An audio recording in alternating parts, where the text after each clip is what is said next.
called Strategically Speaking with Dr. Adityanjee.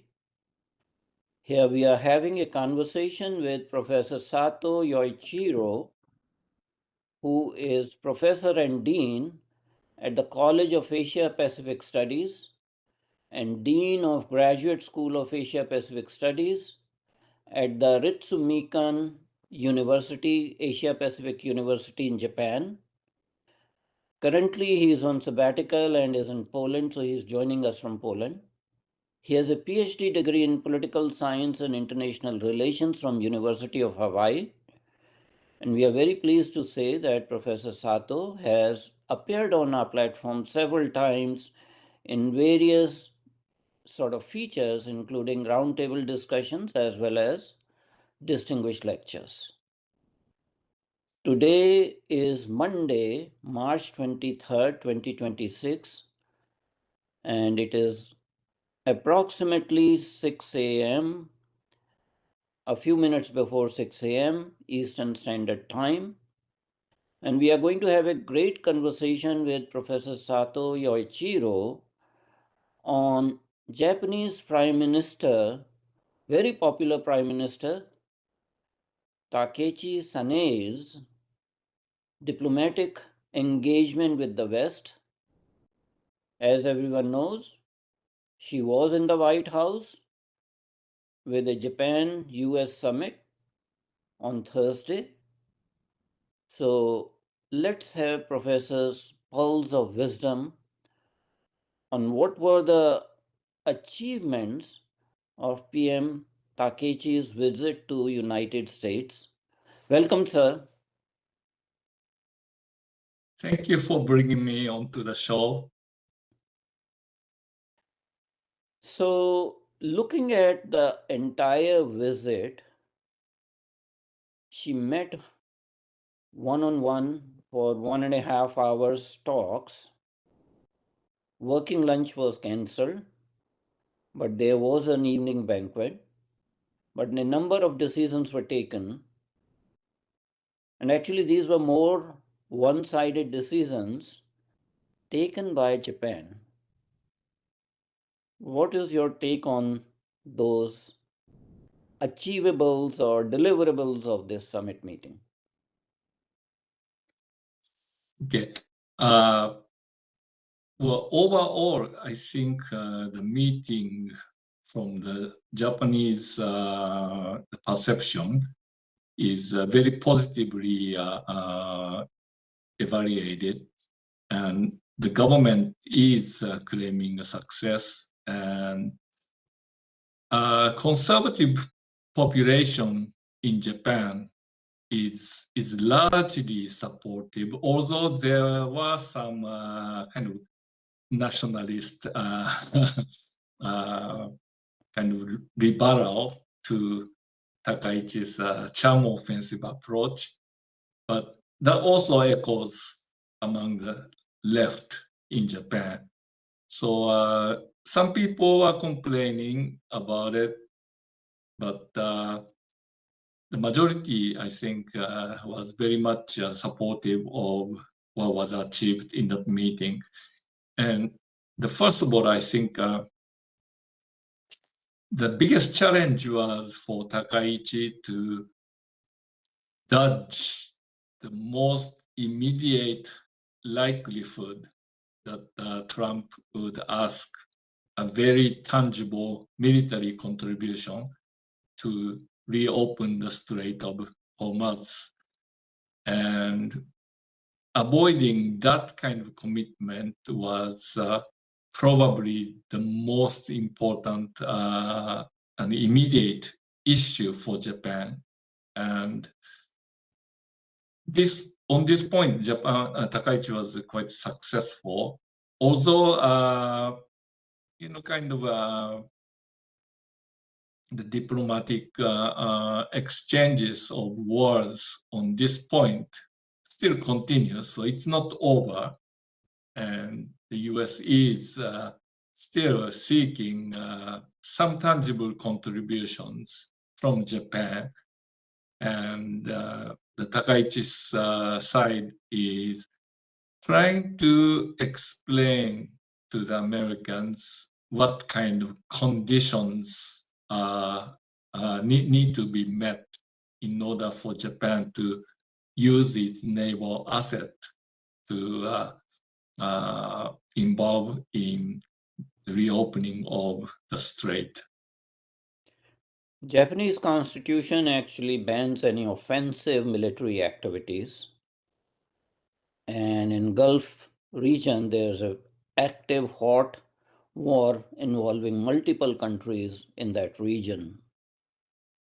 So by constitution, Japan is not allowed to participate in a war, more so in an illegal war per international rules. So in that sense, Takaichi has been successful in thwarting any attempts to draw Japan into in this conflict, because the ultimate take home was that Japan will contribute some minesweepers only when peace has prevailed and ceasefire has been achieved. So I think that should be fine from Japanese point of view.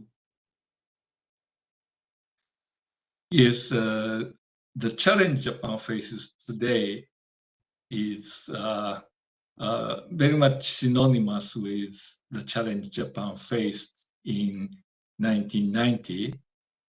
And as the US was preparing for the Gulf War, the George Bush Sr.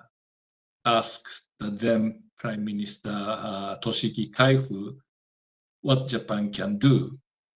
And in the meeting in Houston, the Kaifu told Bush that he would work on dispatching minesweepers to the Persian Gulf. And he went back to Japan only to find out that even his colleagues within the ruling party did not support the use of self-defense forces in such a way, mostly because there was no enabling legislation, and the Kaifu failed to put together a new enabling legislation.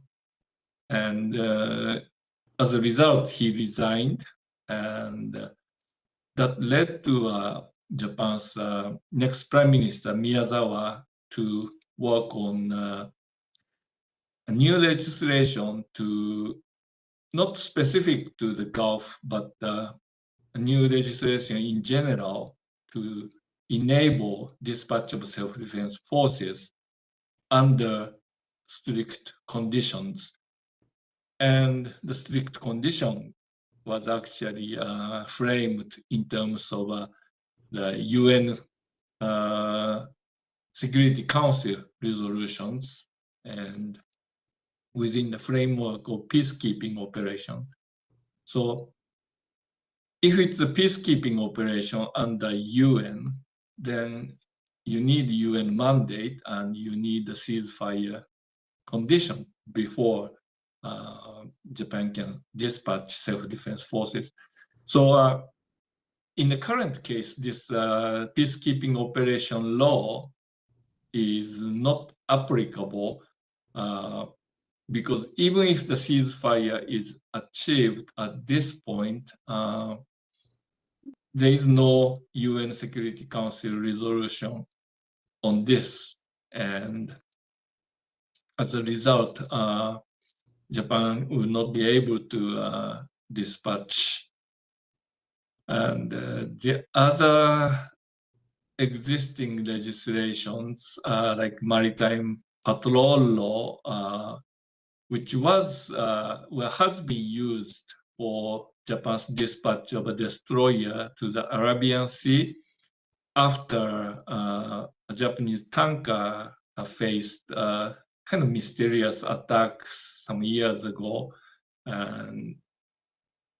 But this operation is not taking place in the Strait of Hormuz. So again, invoking this law to change the area of operation might be technically possible if a ceasefire is achieved. But more likely, Japan will have to act on sunset legislation to enable the dispatch, or wait for a very clear mandate from the United Nations if Japan is to use the peacekeeping operation law. But she was very skillful in managing US president who was forced to say that Japan is really stepping up to the plate, unlike NATO, because she said that she will be working with all the G7 members, and immediately after that, they kind of issued a vague statement supporting peace and all that kind of thing in the Strait of Hormuz. So I think she played her cards very well without, violating the Japanese law and not being the target of Donald Trump's ire. I think a lot of attention was paid on the visual presentation of the meeting, and she did her best to avoid explaining details in front of Trump, in front of the camera, because the president wouldn't get the nuances of all the conditions Japan would attach to the dispatch. And if you do that in public, he would probably get frustrated, and then you never know what will come out of his frustrated state. So avoiding that was a very important tactic the Japanese team employed. So Japan is going to invest money into the Golden Dome project and be a partner in manufacturing the interceptors and missiles and satellites along with US. Yes, Japan is seeing opportunity for the country's own defense industries to take part in this joint effort. The current state of the missile shortage for the United States is very critical. The industrial capability of the US manufacturing in general, including the arms manufacturing, has been struggling, and the Japan is seeing opportunities in the missile productions and also shipbuilding, ship repairs as well, because and this is not only related to what's going on in Iran, but the overall state of competition with China in terms of the naval shipbuilding and also deployment of missiles in the Western Pacific. So it's important for Japan to join this effort. So just for sake of clarification, does this mean only financial investment into Golden Dome project, or these missile productions and interception production will be done in Japan and they will be transported to US? I think it's possible that some of the interceptors will be produced in Japan. Japan's already taking part in the joint development of the interceptors under the current missile defense program. So if this trend continues, more likely Japanese firms will try to take part in joint development and joint production of more advanced missile interceptors. On profit sharing basis, or this investment would be a grant to United States? I'm not sure what would be the proportion of the profit sharing in relation to the earlier the tariffs that the President Trump said the profit sharing will be 90% US, 10% Japan. uh, so I don't know that if that would be the ratio. Okay. PM Takaichi also announced that as part of $550 billion investment into the US infrastructure, Japan will invest $74 billion in production of small and modular reactors, advanced reactors, nuclear power plants. What is your take on that? Well, I think a lot of Japan's investments are in the area of electricity generation in the United States.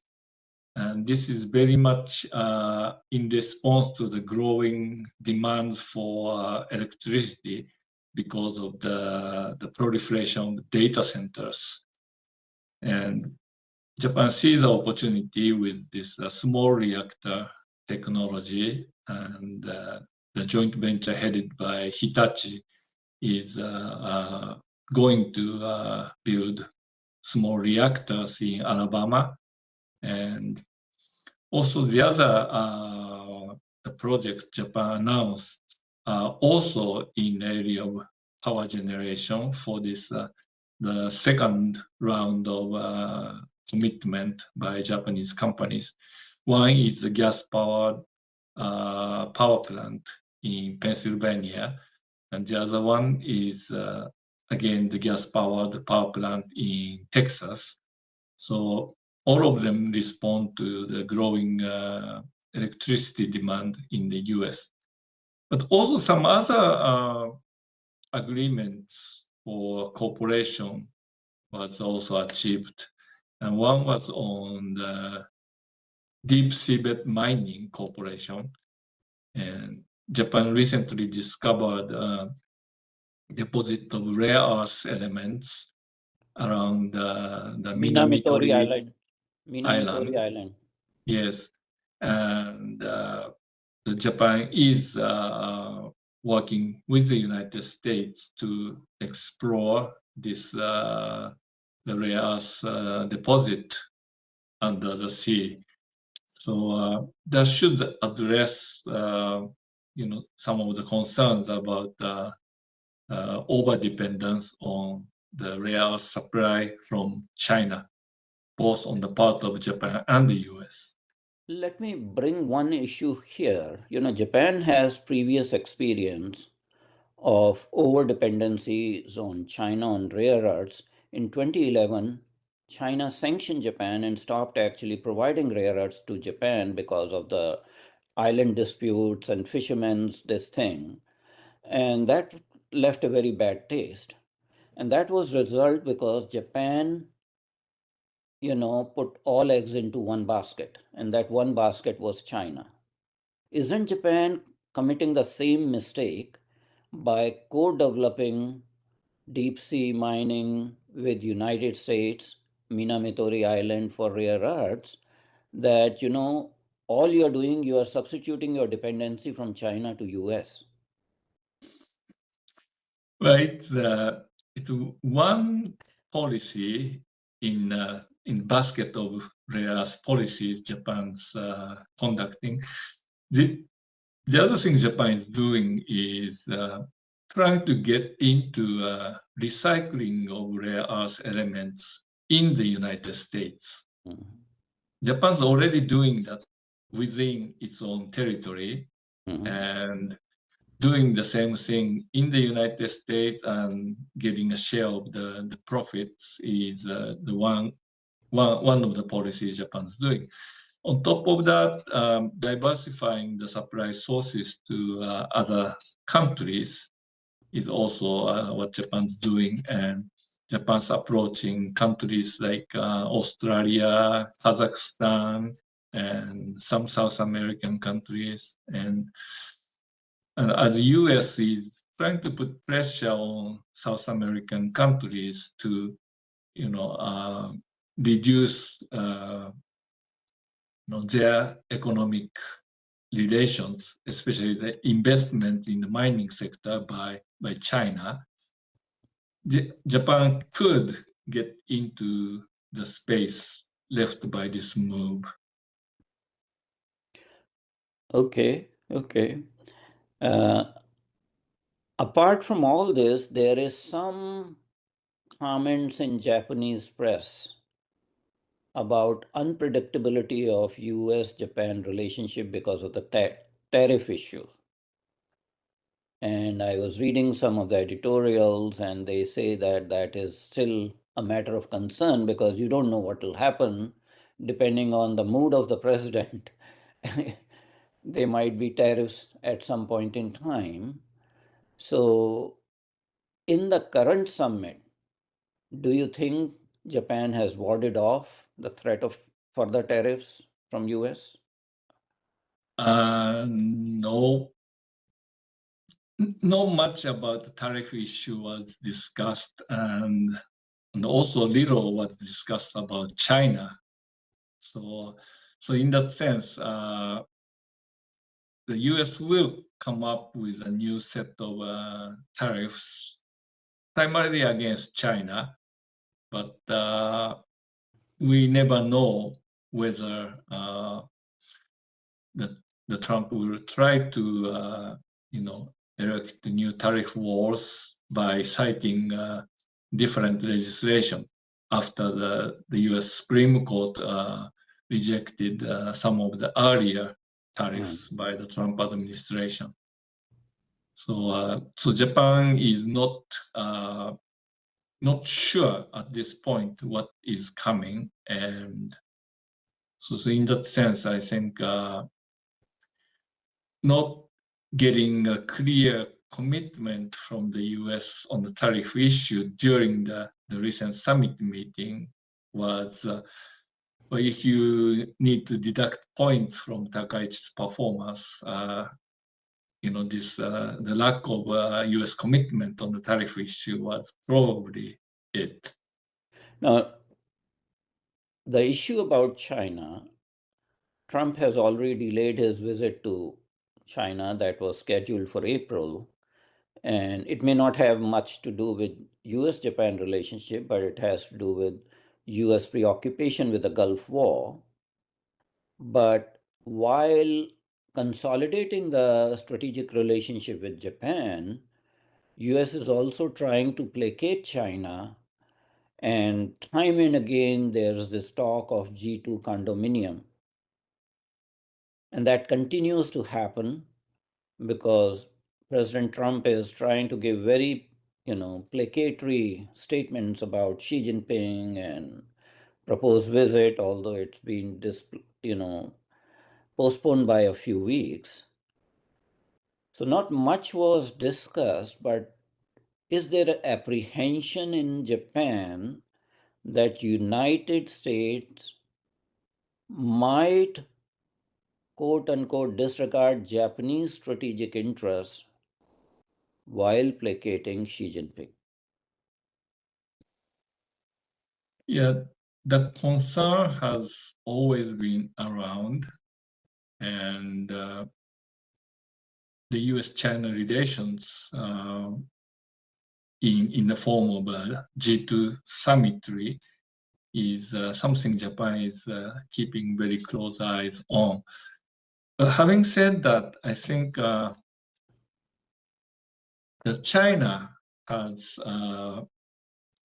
refrained from too closely siding with Iran in the ongoing war, and the China too suffers from the closing of the Strait of Hormuz.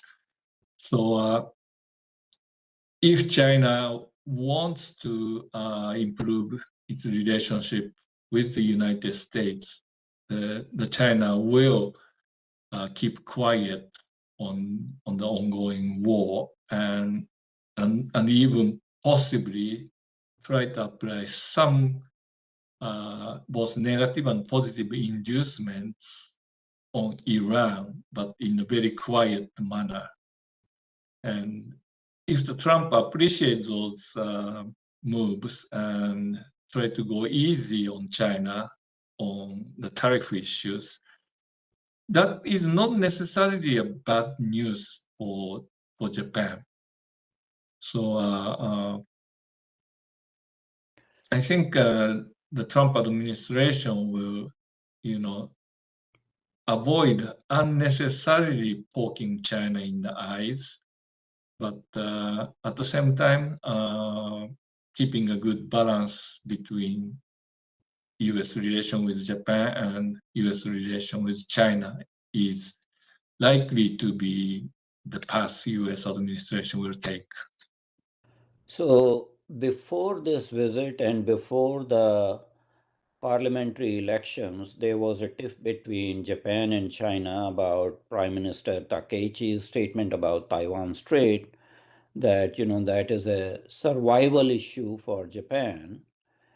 And prior to this visit to US, some of the people in US establishment gave statements that Japan's prime minister's position has shifted from the traditional Japanese posture about Taiwan Strait, and this is a little bit more kind of assertive or aggressive position.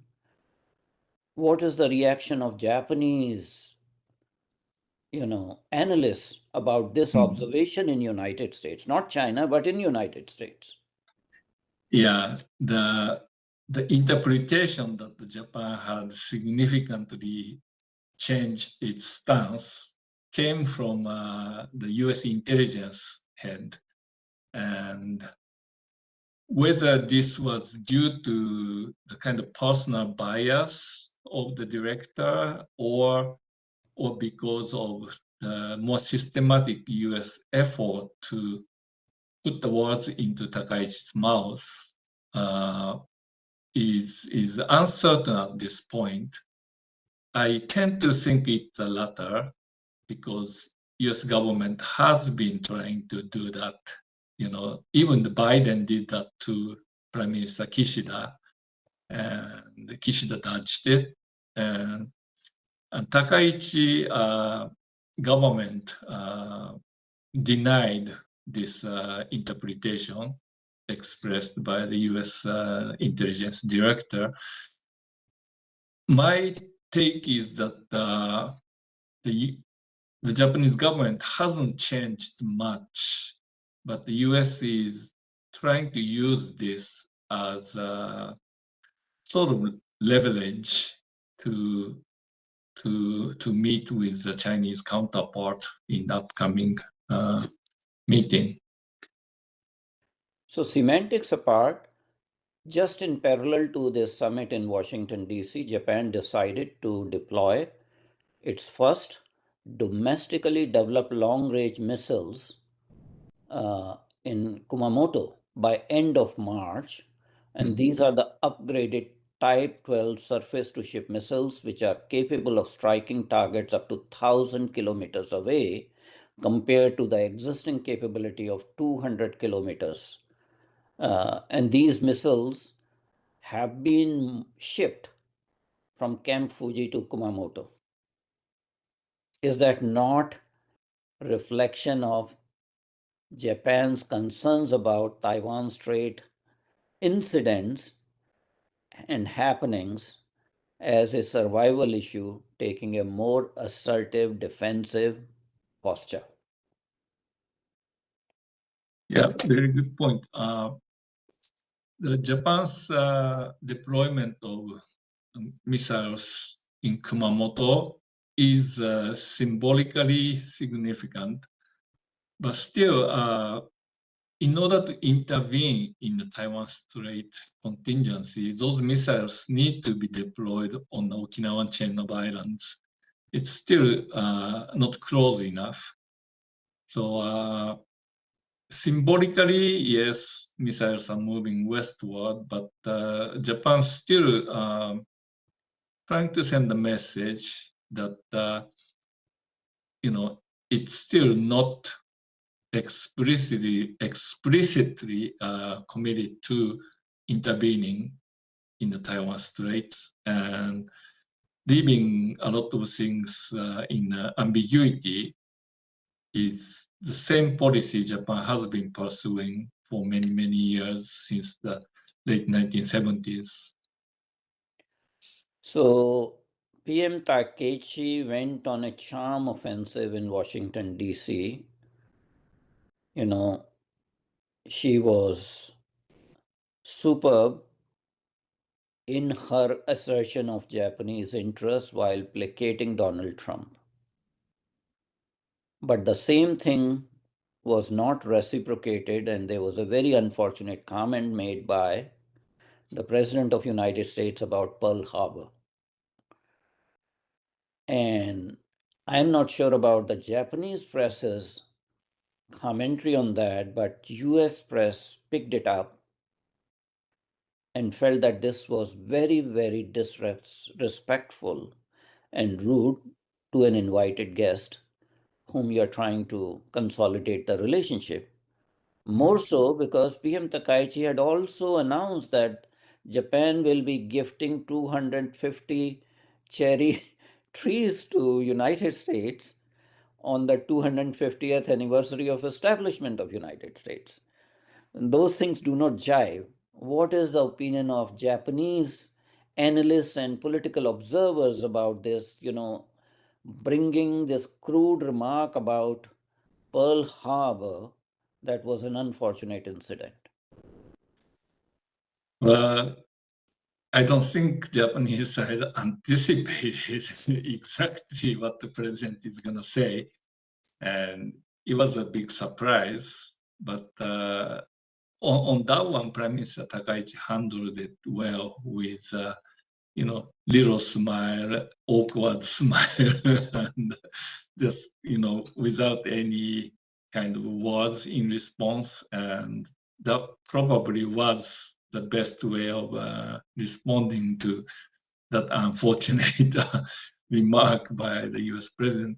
But I think more importantly, the other one, when Prime Minister Takaichi was walking on the by the the presidential walk of fame, and found the pictures between the Donald Trump first presidency and the second presidency. There was the picture of auto pen in the place of Joe Biden, and obviously that's what the Trump did to kind of discredit Biden's presidency. But Takaichi was laughing about the picture, and that was criticized back in Japan quite seriously. And this, I think, is probably not a good response. She should have just pretended not to see it and just pass by, something like that. But I guess she was too busy trying to charm President Trump. I think the political score is 1:1. You know, one move by the U.S. and a U.S. president, and this observation by PM of Japan. So that equalizes the score.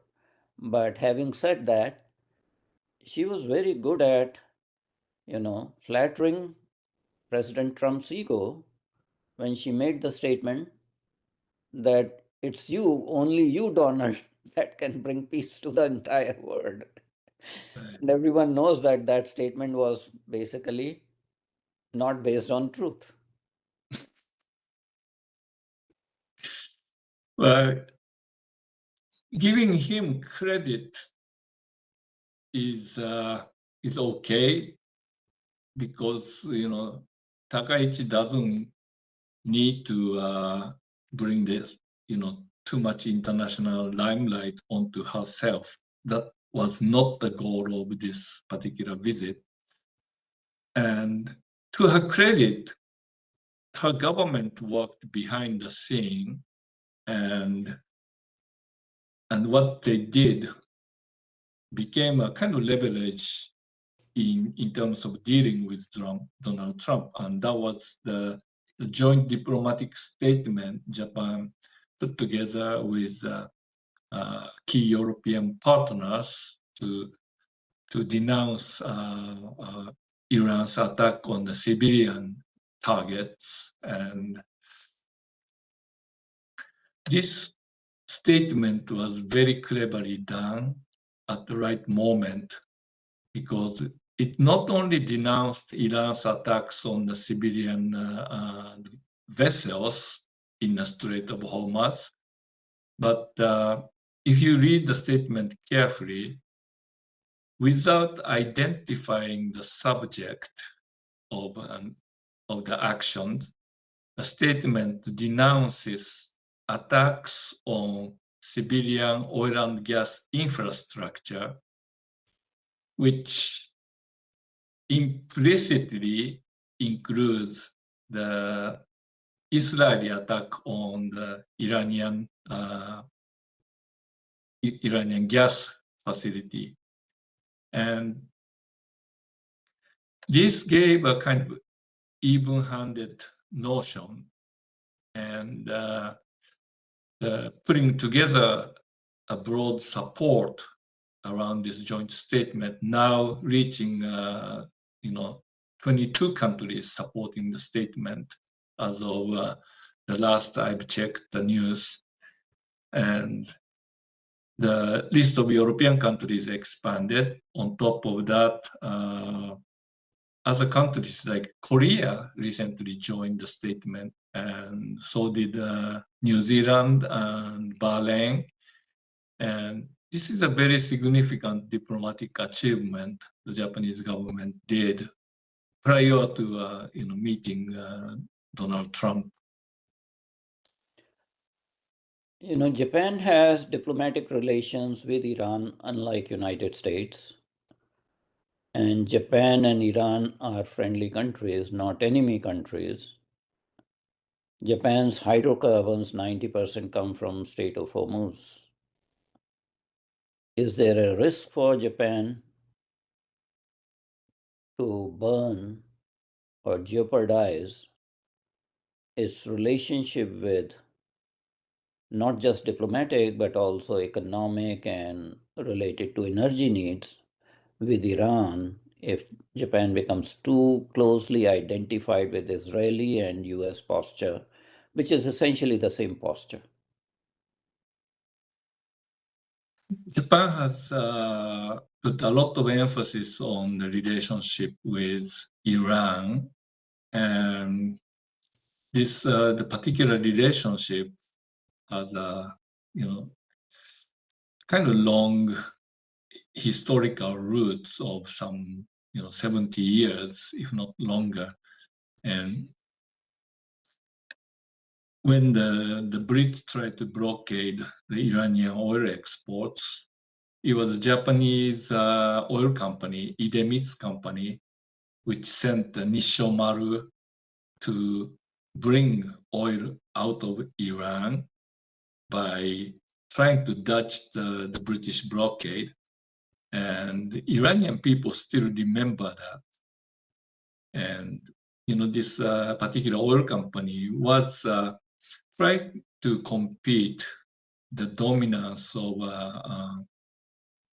the Shell oil company in the Japanese market, and the government was behind,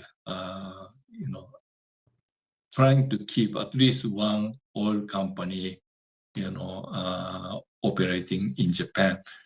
So for that effort, Iran played a very important role in Japan's energy policy. And even during the Iran-Iraq war, or a series of war between Israel and Arab countries, Japan tried to play a kind of a mediator role between the conflicting, disputing parties, and Japan's diplomatic efforts have been very much appreciated in the region, and that's how Japan maintained a stable petroleum supplies from the Gulf region, and Iran's geopolitical location by the the critical choke point is making Iran particularly a very important partner.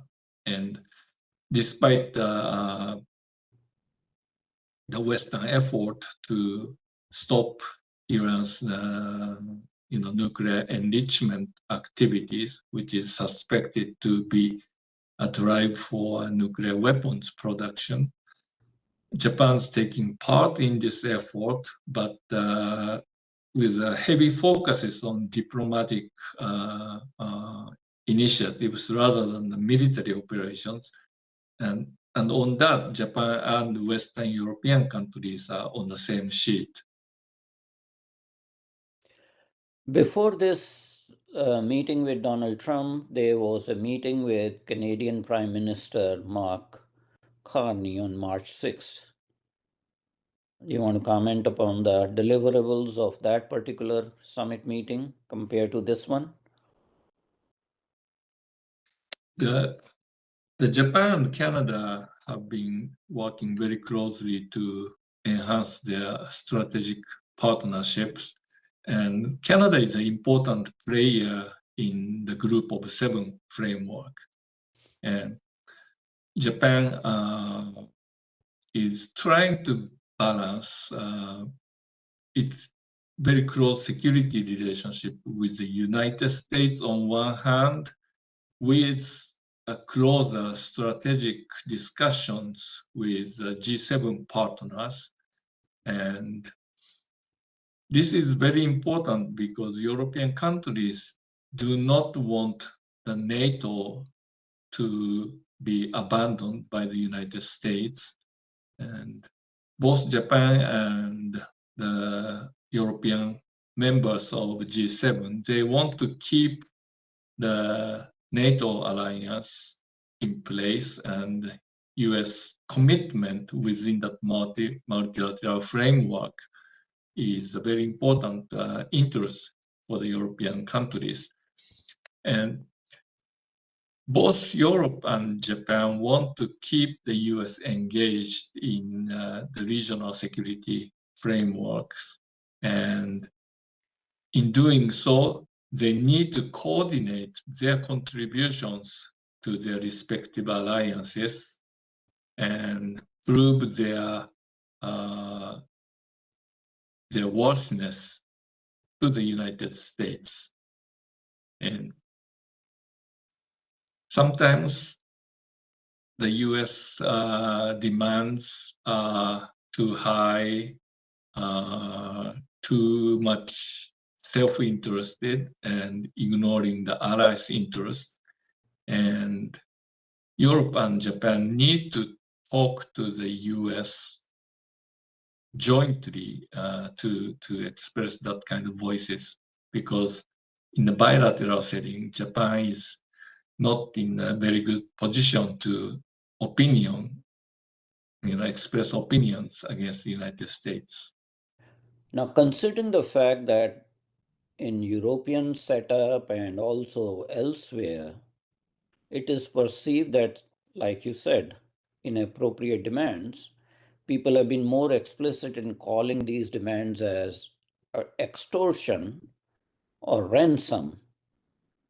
And that has become a reality as far as US foreign policy is concerned. You give us this much of money or else.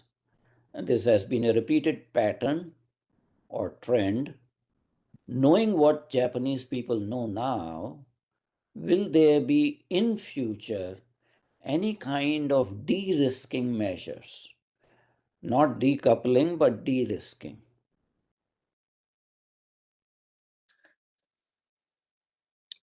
For Japan, the de-risking is taking place not in the form of seeking substitutions, but de-risking in the form of building up Japan's own capabilities.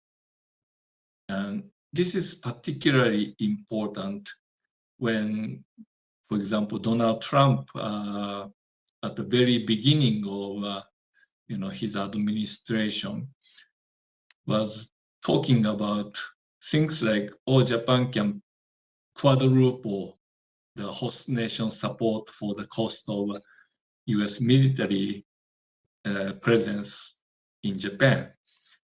But Japan's of course already paying 50% of the cost of U.S. troop stationing in Japan. So if Japan multiply that by 4 times, U.S. will be making a 100% profit on the presence of the troops. So that's not what Japan would support.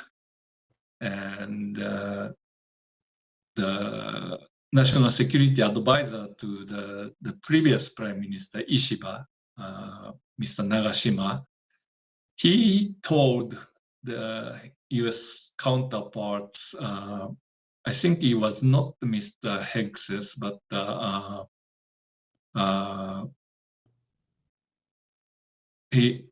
the third person in the defense ministry in charge of the Asian matters. And he said, Nagashima said that paying that money would make the U.S. military de facto mercenary force. and the proud U.S. military is not going to accept that kind of status. And that was a very polite way of saying no to the Americans. And instead, Japan is making a promise that Japan will do its own the build-up of the military forces. Well, it has been a pleasure talking to you, Professor Sato. We hope that bilateral relations between US and Japan continue to flourish, but also Japan does not become a passive victim of strategic relationship abuse in terms of economics or in terms of unilateral conditions. So there is a need for revisiting and rethinking Japanese economic and strategic posture in view of repeated unpredictability on part of the US. And with that comment, we thank you very much indeed for coming on our platform. And we hope that you will continue to grace our platform in future as well. Namaskar. Thank you very much. Enjoy your sabbatical.